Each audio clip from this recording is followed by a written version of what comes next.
Pastor, mangutanan ako. Bale, Brian Igsoon. Kasi kinahanglan, Pastor, para maluwas.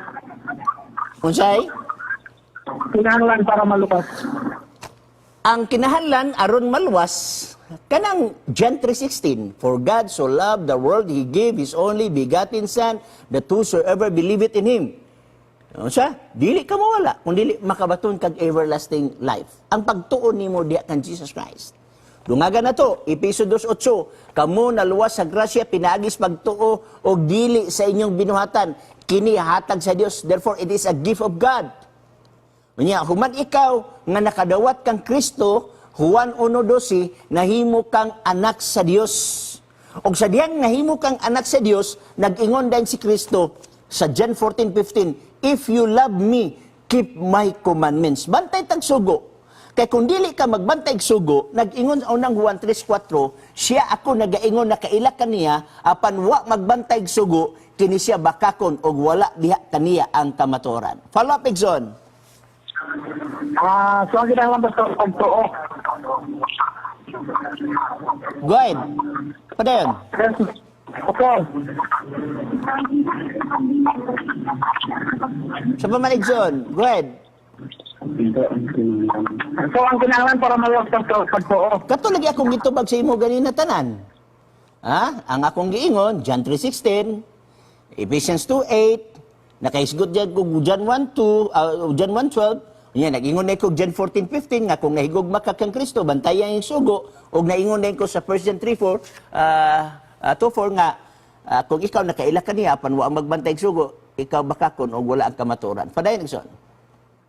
So, wala na kinahanglan ang bautismo, Pastor. Okay.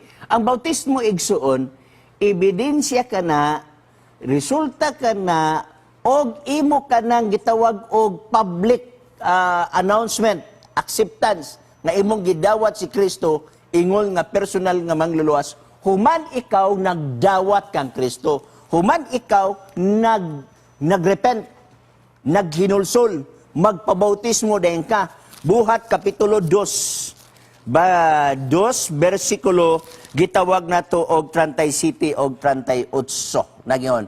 Og sa ilang pagkadungog niini, gisakitan sila sa kasing-kasing og kang Pedro og sa ubang apostoles. Sila nangutana nga ningon, mga igsuon unsay among pagabuhaton.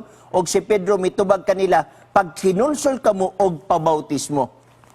So sa ato pa, ang pagbautismo igsoon, usana nimo ka public announcement nga diin imong gidawat si Kristo imong nga personal nga mangluwas. Go ahead, Igsoon. So, untaan din yun sa March 10, Pastor, na ang totoong bautismo pala sa panandili, pag-awak ng silos. Tama man ni siya. Unsa ba imong pangutanay Marcos 16:16? Ang pangutan na ganyan, Pastor, is unsay panaagi para maluwas. Lagi. Ang giingon nini kaning imong gigamit nga Marcos 16. Basahan ko ha.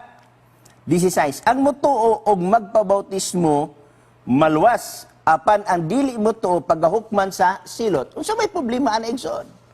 Meaning una ang magpagtuo. Lisod sad kung magpabautismo ka wala pa kay pagtuo. Una pagtuo. Unya makita sa ebidensya panahon sa pagbautismo. Ang kawatan sa krus Igsoon wala to mabautismuhan. Okay? Usbong ko, ang kawatan sa krus wala to mabautismuhan.